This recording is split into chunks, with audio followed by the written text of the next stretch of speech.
حضرت ابو ہریرہ رضی اللہ عنہ بیان کرتے ہیں، رسول اللہ صلی اللہ علیہ وآلہ وسلم نے فرمایا، جس شخص نے کسی مومن سے دنیا کی کوئی تکلیف دور کی تو اللہ اس سے قیامت کے دن کوئی تکلیف دور فرما دے گا۔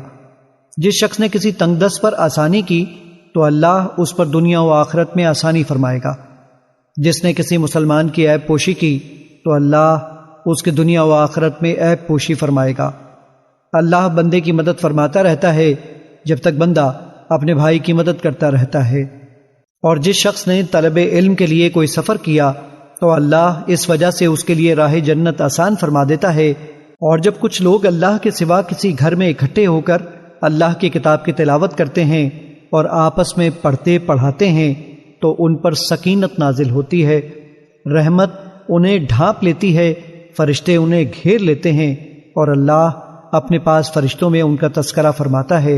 اور جس کے عمل نے اسے پیچھے کر دیا تو اس کا نسب اسے آگے نہیں بڑھا سکے گا۔